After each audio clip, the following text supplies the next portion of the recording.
하나님의 말씀은 마태복음 19장 16절에서 22절입니다. 신약성경 31페이지를 찾으시기 바랍니다.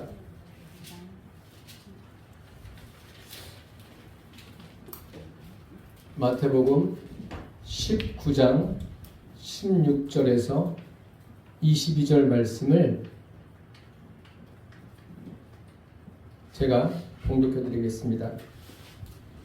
어떤 사람이 주께 와서 이르되 선생님이여 내가 무슨 선한 일을 하여야 영생을 얻으리이까?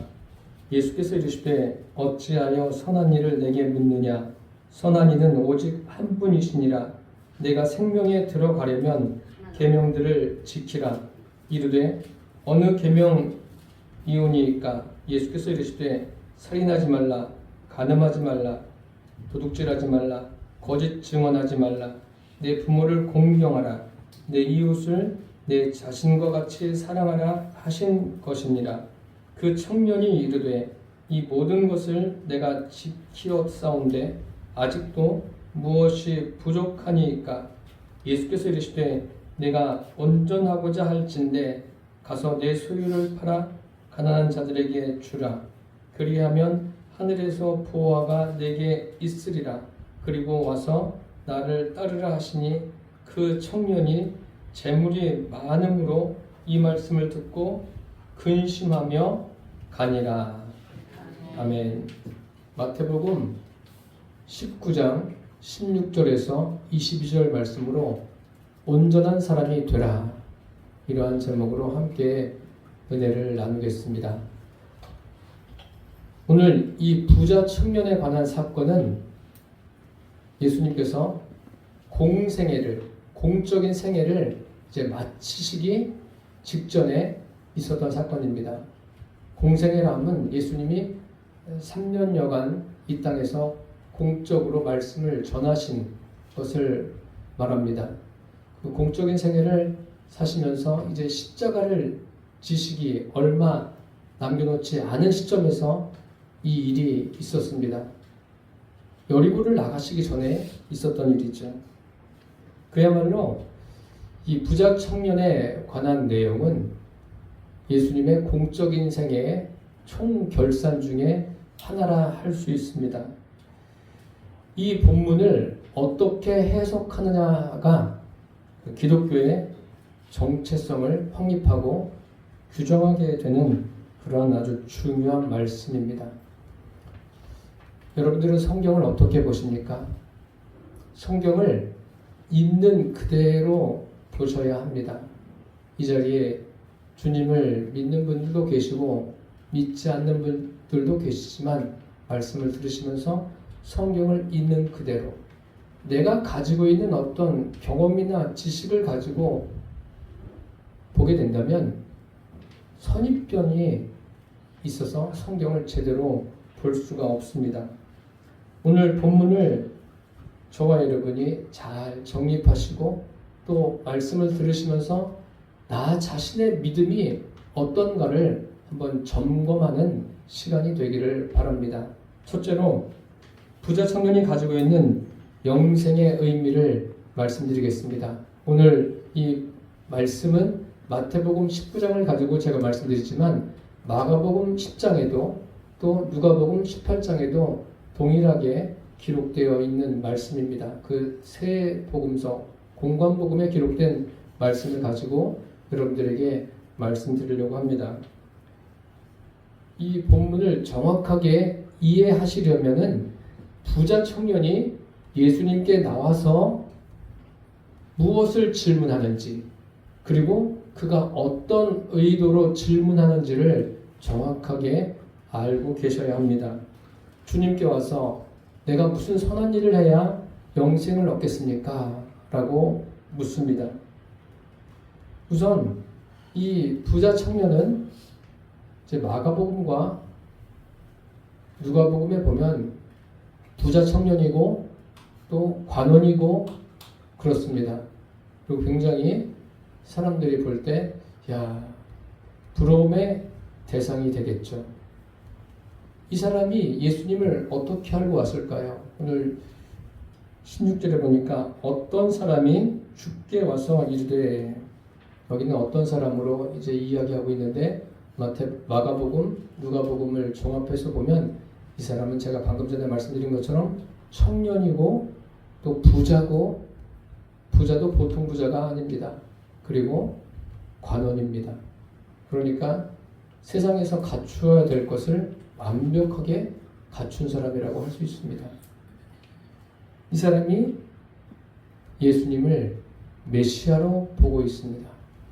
그런데 여러 주석책들을 보면은 이 사람은 예수님을 메시아로 본 사람이 아니다, 그렇게 말하고 있는데 그렇지 않습니다. 그 16절 말씀이 어떤 사람이 주께 와서, 이 주께 왔다는 이 말씀이 예수님을 메시아로 보았다는 그런 의미가 담겨져 있습니다. 그런데 주님께 왔는데 어떤 의도로 왔느냐, 그것이 중요합니다. 우리가 이 시간에 예배를 드려도 어떤 마음으로 예배를 드리냐 하는 것이 중요합니다. 메시아로 보긴 봤어요. 메시아로 보긴 봤는데 어떤 메시아로 봤냐면 육신의 메시아로 본 거예요. 또 살아계신 하나님, 그게 아니라 자기 육신의 메시아로 보고 믿은 거예요. 어떤 사람들과 같냐면 지금 현재 유대인들과 같은 거예요. 과거 유대인들과도 같습니다. 지금 유대인들은 그 통곡의 벽에서 주님이 오시기를 기다리고 있지 않습니까? 육신의 메시아를 그들이 기다리고 있는 거예요. 이것이 부자 청년이 가지고 있는 메시아관입니다. 그러니까 영생에 대해서 질문했을 때도 예수님의 생각과는 다른 것을 우리가 알 수 있습니다. 영생에 대해서 질문했다. 이것은 결국 영원히 사는 거예요. 사람이 영원히 사는, 어떻게, 어떤 선한 일을 해야 영원히 살 수 있습니까? 마가복음에 보면은 이 청년이 와서 예수님 앞에 무릎 꿇고 간구하는 그런 모습이 그려지고 있습니다. 세상을 살면서 부족함이 없는 사람이에요. 누가 봐도 야, 저 사람 참 젊은데도 완벽하다, 이런 사람이에요. 이런 청년들이 뭐 많이 있습니까? 그런데 이 사람이 예수님께 와서 꿇어서 무릎을 꿇고 지금 묻는 거예요. 선한 선생님이에요. 내가 어떤 선한 일을 해야 영생을 얻겠습니까? 라고 질문을 합니다. 예수님께서 그의 질문에 답변을 하십니다. 내가 어찌하여 나를 선하다 하느냐? 하나님 한 분 외에는 선한 이가 없다 라고 하십니다. 그러시면서 예수님께서 먼저 그에게 계명을 말씀하십니다. 10계명 들어보셨죠? 10계명을 말씀하시는 거예요. 말씀하시는데 살인하지 말라, 간음하지 말라, 도둑질하지 말라, 거짓 증언하지 말라. 10계명 중에 6계명, 7계명, 8계명, 9계명을 말씀하십니다. 그러시면서 내 부모를 공경하라, 내 이웃을 자기의 몸과 같이 사랑하라, 이렇게 말씀하십니다. 이 청년이 가지고 있는 구원관, 영생에 대해서 질문하지 않습니까? 이 사람이 가지고 있는 구원관은 뭐냐면 예수님이 말씀하시는 것과 다른 거예요. 뭐가 다르냐면 이 사람은 어떤 선한 행위를 통해서 구원을 얻으려고 하는 그런 질문을 하고 있는 겁니다. 그때 예수님께서 그에게 10계명을 말씀하시죠. 10계명을 말씀하시니까 이 청년이 예수님의 말씀을 듣고 있다가 뭐라고 대답합니까? 마가복음에 보면은 이 예수님이 말씀하시는 것은 제가 어려서부터 다 지켰습니다 라고 말합니다. 여러분 대단하지 않습니까? 어려서부터 철저하게 계명을 지킨 거예요. 여러분이라면 그렇게 할 수 있겠어요? 지켰는데 잘 들으셔야 돼요. 무엇이 문제인가 하면 이원적으로 지킨 거예요. 이원적으로 지켰다는 것은 하나님을 믿고도 있지만 자기 자신의 의지를 가지고 지킨 거예요. 이 부분은 이따가 다시 더 자세히 설명드리겠습니다. 그러면 다른 사람들이 들을 때는 참 예수님이 말씀하시는데 다 지켰다고. 그러면서 뭐라고 그래요? 무엇이 또 부족한 것이 있습니까? 예수님의 말씀을 밟고 올라가요. 예수님을 밟고 올라서는 거예요. 참 대단한 사람이에요. 이 청년은 평범한 사람이 아닙니다. 사회적으로도 좋은 영향을 주었겠죠. 선하게 살았으니까. 그런데 인간 중심적인 사고에서는 벗어나지 못했어요. 어디까지나 부자 청년이 예수님께 질문하죠. 선한 선생님이요, 내가 어떤 선한 일을 해야 영생을 얻겠습니까? 이 사람이 말하는 영생은 이 땅에서 영원히 사는 거예요. 그리고 자기 중심적인 지식을 가지고 묻고 있는 거예요. 자기 기준에서는 모든 것을 지켰는데 어려서부터 지켰다. 자신 있게 말합니다. 그러면서 예수님께 뭐 더 부족한 것이 있습니까? 부족한 것이 있으면 저에게 말씀해 주십시오. 이런 식이 돼버린 거예요. 세상의 모든 사람들이요, 자기 나름대로 삶의 기준을 가지고 살아갑니다. 그래서 사람들은 외적으로 사람들을 보면서 어떻게 평가합니까? 야, 저 사람 참 열심히 산다. 저 사람 참 최선을 다하는구나. 저 사람 참 착하네. 이것이 사람들이 평가할 수 있는 최선이죠. 이 청년은 여러분들이 사람들을 평가하는 것보다 더 높은 차원의 삶을 사는 사람입니다. 그러한 기준으로 영생에 도달하면 얼마나 좋겠습니까? 그러면 사람들이 자기의 노력으로 최선을 다해서 살면 영생에 이르고 영원히 살고 얼마나 좋겠습니까? 그러나 그렇지 않죠. 예수님 당시에 바리새인들은 어떤 모습을 하였을까요? 어떤 바리새인의 기도를 한번 들어보십시오. 바리새인들은 참 다른 사람들에게 자신을 드러내기를 좋아합니다.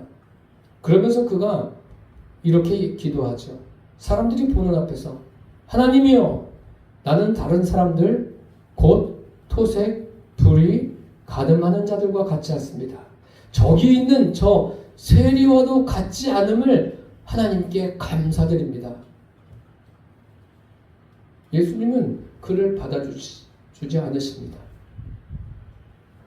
그 정도예요. 대단하지 않습니까? 바리새인의 삶이. 인생을 살면서 누구보다 정직하게 살았어요. 그러니까 삶의 기준이 어디에 있냐면 자기 자신에게 있는 거예요.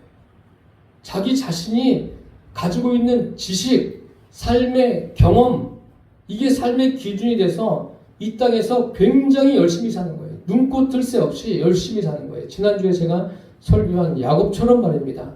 야곱이 하나님을 만나고서도 자기 중심적인 성향이 굉장히 강한 거예요. 그럴 수밖에 없는 게 사람은요, 다 육신을 가지고 있지 않습니까? 육체 우선적인 존재예요. 눈에 보이는 게 먼저니까. 이 사람이 그런 삶을 산 거예요. 그러니까 하나님을 섬기는데 하나님을 어떻게 섬겼습니까? 추상적으로, 관념적으로 섬긴 거예요. 여러분, 하나님은 우리 눈에 보이지 않지만 추상적으로 계신 분이 아니에요. 관념적으로 계신 분이 아닙니다. 실존하신 분이에요. 실존이 뭐냐면 실제 존재하고 실체로 존재한다는 게 실존입니다. 하나님은 그런 분이에요.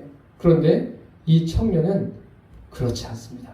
그런 하나님을 섬기지 않았어요. 예수님 앞에 예수님이 말씀하신 그 계명들을 내가 어려서부터 다 지켰습니다. 이것은 무엇을 의미하냐면 그것은요, 내가 최선을 다해서 다 지켰습니다. 저는 아주 완벽에 가깝지 않습니까? 뭐 부족한 게 또 있습니까? 예수님께 질문하지 않습니까? 이게 뭐예요? 인간적인 관계 속에서는 최선을 다했다는 이야기입니다. 여러분들도 다들 최선을 다하는 삶을 살고 계시죠? 그런데 그것으로는 영생에 도달하지 못합니다. 둘째로 청년이 영생을 얻는데 부족한 것을 말씀드리겠습니다. 예수님께서 10계명 중에 일부를 말씀하십니다. 그러자 이 청년은 마음속으로부터 자신감이 넘치는 거예요. 야, 이거면 내가 어려서부터 누구 못지않게 다 지켰다. 어려서부터 다 지킨 거예요. 이렇게 말할 때 여러분들도 세상을 살면서 내가 어떤 자신 있는 것에 대해서 이야기할 때는 어떻습니까? 그냥 뭐 얼굴이 상기가 돼가지고 자신감이 넘쳐서 이야기하지 않습니까? 설교자들도 그래요. 설교할 때 막 그냥 자신감이 넘쳐서 하는데 그건 좋은데 너무 자신감이 넘치면 설교다 딴 얘기할 수 있어요. 조심해야지. 이 청년이 자신감이 넘쳐서 이야기합니다. 그런데 예수님께서 그를 보시고 사랑하십니다. 사랑하는 마음으로 말씀하시죠. 내게 아직도 한 가지 부족한 것이 있다. 누가복음에는 그의 말을 들으셨다라고 기록되어 있습니다. 그러신 후에 말씀하시죠. 가서 내 있는 것을 다 팔아 가난한 자들에게 주라. 그리고 와서 나를 따르라 하십니다. 예수님께서 그를 보셨다고 했어요. 그를 보셨다는 게 뭐죠? 여러분들, 우리는 사람들을 볼 때 뭘 봐요? 보면 그냥 눈에 보여지는 외모밖에 더 보겠습니까? 사람들의 마음을 어떻게 알아요? 그 마음을 알 수 있는 길은 뭐 대화를 통해서 알 수 있겠죠. 그런데 예수님은 그렇지 않습니다. 대화를 하지 않아도 그 사람을 보시는데 그 사람의 외모만 보시는 게 아니라 그 중심을 보세요. 지금도 설교하는 저뿐만 아니라 설교를 듣는 여러분들의 중심을 주님이 보고 계십니다. 이것을 기억하시면서 설교를 들으십시오. 이 청년은 설교 서두에 말씀드린 대로 관원이고 청년이고 부자라고 말씀드렸습니다. 무엇하나 부족한 것이 없어 보입니다. 자기가 또 이야기하는 거예요. 뭐 더 이상 부족한 게 있습니까? 이 정도면 되지 않았습니까? 영생을 얻는데 이 정도면 되지 않았습니까? 그런 질문도 포함되어 있습니다. 우리가 사람들은 외모를 보잖아요. 겉을 보잖아요. 만나면 먼저 외모를 보는데 그럴 수밖에 없어요. 사람은 육체 우선이고 육체 중심이기 때문에 그렇습니다. 그리스도인들은 어떨까요? 그리스도인들은 사람의 중심만 볼까요? 그리스도인들도 사람의 외모를 보는 것은 마찬가지입니다. 마찬가지인데 주님을 믿으면서 점점 사람의 외모보다 어디에 관심을 갖게 되는 거예요? 그 사람의 심령에 관심을 갖는 거예요. 로마서에 보면 그런 표현이 있습니다. 로마서 1장에 보면 믿음으로 믿음에 이르는. 처음에는 그리스도인들도 외모를 보다가 점점 믿음이 성숙해져 가면서 그 사람의 중심을 보려고 애를 쓰고 있죠. 그 사람의 심령을 보려고. 사람에게 가장 중요한 것은 이 외모가 아니에요. 육신의 생명이 아니에요. 그 사람의 심령이 생명보다 더 귀하다는 것을 잊지 마십시오. 이 땅에서 한 번 살고 죽으면 끝이면 더 이상 이런 이야기 할 필요 없지만 죽으면 끝이 아닙니다. 사람은 심령, 영혼을 가지고 있는 존재입니다. 그래서 그리스도인들이 믿음이 성숙하게 되면 세월이 흘러갈수록 사람들의 자기의 심령은 물론이고 다른 사람의 심령에 관심을 갖게 됩니다. 예수님께서 이 사람에게 말씀하시죠. 내가 다 지킨 거는 아는데 한 가지 부족한 게 있다. 이게 영생에 이르는 결정적인 거예요. 그 한 가지 부족한 게. 그것이 있어야 이 사람이 영생에 이를 수가 있어요. 삶에서 최선을 다하고 열심히 살아가고 뭐 투잡을 하더라도 영생에 이를 수 없어요. 그래서 영생에 이르는 게 아니라 뭐예요? 예수님의 말씀을 잘 들어보세요. 예수님께서 10번째 계명은 말씀하지 않으십니다. 10번째 계명이 뭐죠? 내 이웃의 것을 탐내지 마라. 마음에 관계된 거예요. 그것은 지금 말씀하지 않으세요. 이 사람의 부족은 어디부터 시작됩니까? 마음부터 시작된 거예요. 마음에서부터 부족한 거예요. 어떤 문제입니까? 마음에 하나님이 없는 게 문제예요. 하나님과 관계 없는 게 문제입니다. 그 한 가지 때문에 그 한 가지가 부족한 거예요. 하나님이 없는 게 부족한 거예요. 이 사람이 하나님의 계명을 지켰다고 그러지 않습니까? 지켰는데 무엇이 없어요? 이 청년의 마음에 하나님이 계시지 않아요. 사람과의 관계에서, 인간 관계에서의 계명은 열심히 지켰는데 하나님은 없어요. 하나님에 대한 계명은 지키지 않은 것이 아니라 아예 없어요, 이 사람에게. 그러니까 이 청년은 육신적으로는 누구 못지않게 힘을 다하고 최선을 다하는 삶을 살았지만 하나님과 관계없는, 하나님이 계시지 않는 삶을 살았습니다. 그래서 예수님이 그게 부족하다는 거예요. 그 한 가지가 부족한 거예요. 이 세상도 마찬가지입니다.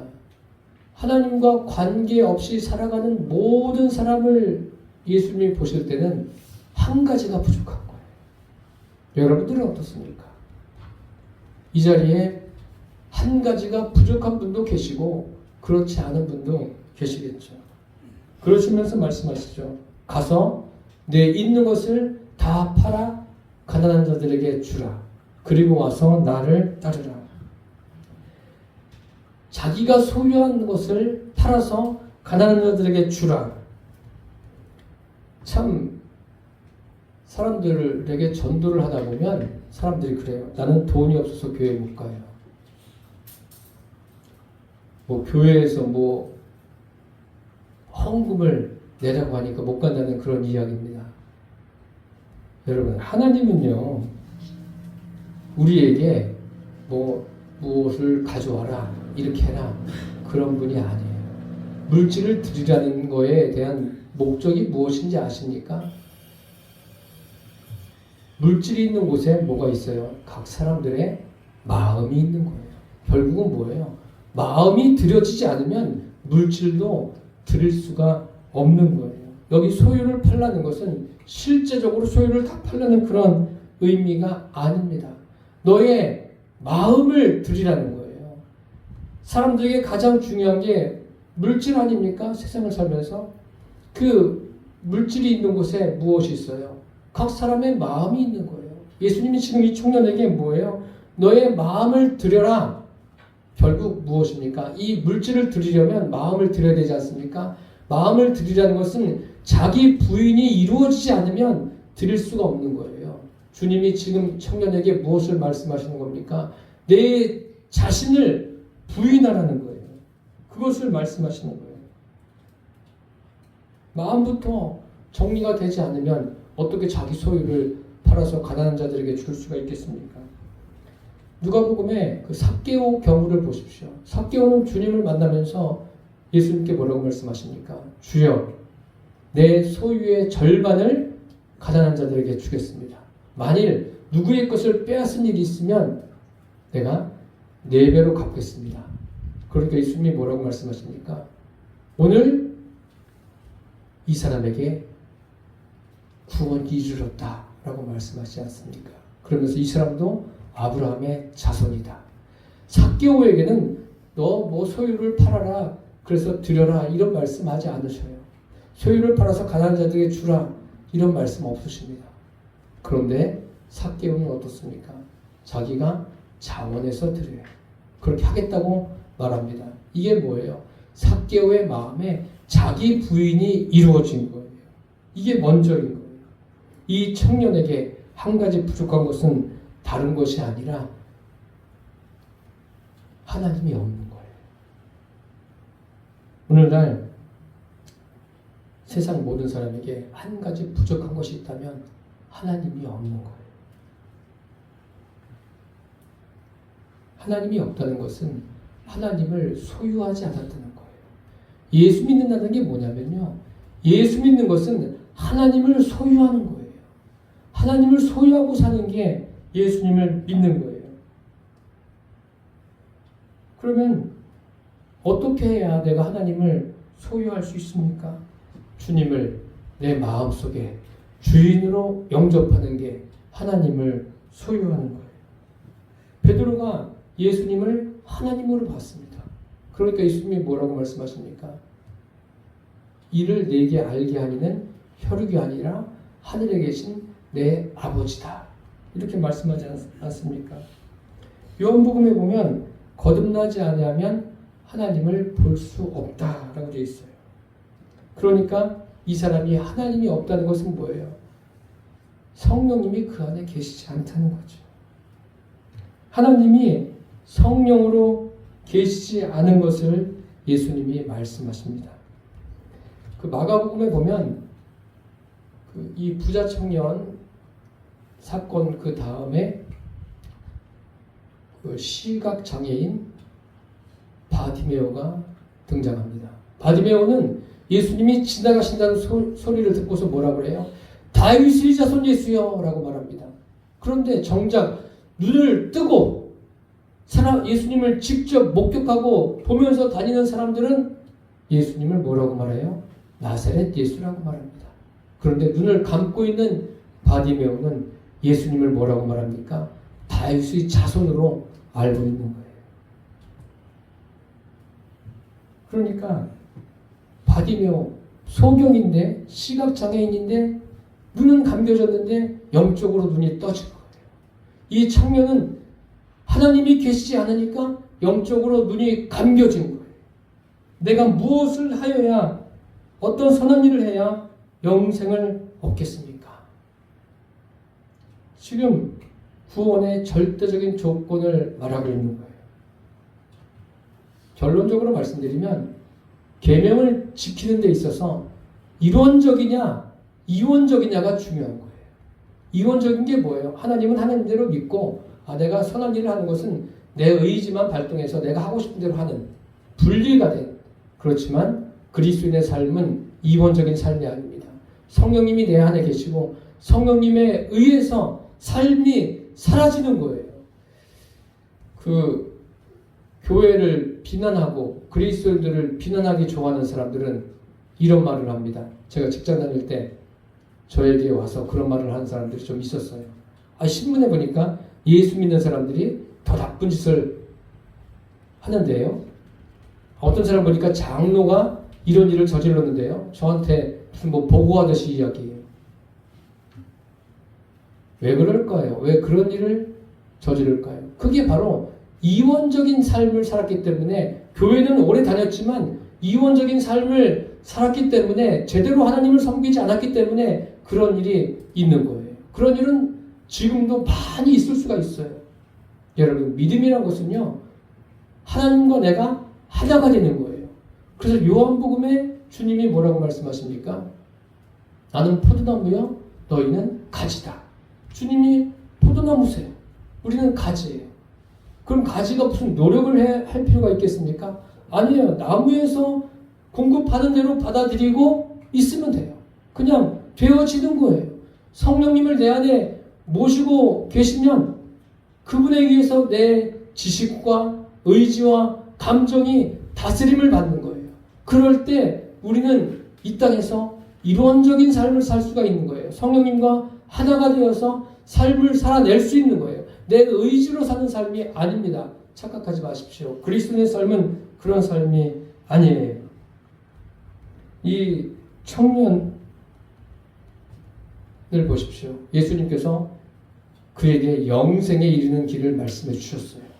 그럼 이제 결론이 났습니다. 어떤 결론이 났습니까? 그 청년이 재물이 많음으로 이 말씀을 듣고 근심하며 가니라. 이 청년의 문제는 물질이 많아서가 문제가 아니에요. 물질이 많아서 이 청년이 그냥 갔구나. 그게 아니에요. 그 물질을 마음에서 포기를 못한 거예요. 심령이 부자인 거죠. 심령이 부자인 사람은 절대로 예수님을 믿을 수가 없습니다. 심령이 가난해져야 돼요. 심령이 깨어져야 돼요. 그래야 주님을 주인으로 모실 수가 있는 거예요. 그래서 요한복음 3장 5절에도 물과 성령으로 나지 아니하면 하나님 나라에 들어갈 수 없다라고 하셨어요. 물은 뭐예요? 물은 주님과 함께 내가 죽는 거예요. 죽고 성령으로 다시 사는 거예요. 이게 세례예요. 침례예요. 누가복음에 보면 예수님께서 그 소돔과 고모라의 멸망에 대해서 그들이 끝이 어떻게 살았는지, 그리고 노아 시대에 어떠한 결과가 있었는지, 우리는 그들이 죄를 졌구나, 죄 때문에 그런 멸망을, 하나님의 심판을 받았구나, 그렇게 말하고 있는데, 그것보다 더 중요한 게 있어요. 물론 죄도 졌겠지만 왜 그런 결과가 나왔습니까? 하나님이 없기 때문에 그런 거예요. 하나님이 없기 때문에 그러한 죄를 짓게 된 겁니다. 이 청년은 참 안타깝습니다. 세상적으로 볼 때는 나도 저렇게 살고 싶다, 이런 정도인데, 주님이 보실 때는 그렇지 않아요. 주님과 자기의 삶과 분리된 삶을 살았어요. 하나님이 없는 그런 삶을 살았습니다. 예수님은 그 한 가지 부족한 것을 그에게 정확하게 일러주셨습니다. 사랑하는 성도 여러분, 하나님과 하나가 되기 위해서는 내가 부인되어져야 돼요. 자기의 부인이 없으면, 자기 자신을 부인하는 것이 없으면은 하나님과 하나가 될 수가 없어요. 날마다 예수님 말씀대로 나를 부인하고 십자가를 지고 주님과 하나됨 속에서 삶을 살아내시기를 바랍니다. 이 청년은 안타깝게도 영생의 길이 눈앞에 있는데도 그것을 저버리고 슬픈 기색을 띠고 갑니다. 다시는 돌아오지 못했을 거예요. 우리 인생은 한 번뿐입니다. 다시 사는 거 없어요. 여러분, 지금 이 자리에 있는 분들의 나이가 다 다르죠. 한 번뿐인 인생을 낭비하지 마시고, 여러분의 심령이 깨어지고 심령이 부인되어져서 그 안에 살아계신 하나님을 모시고 사십시오. 그것이 영원히 사는 유일한 길입니다. 기도하겠습니다. 살아계신 주님, 우리 인생은 짧습니다. 한 번뿐인 인생에서 각자 주어진 환경과 허락된 시간 속에서 나를 부인하고 내 안에 성령님을 주인으로 모시며 성령님과 함께 일원적인 삶을 살게 하여 주옵소서. 예수님의 이름으로 기도드립니다. 아멘.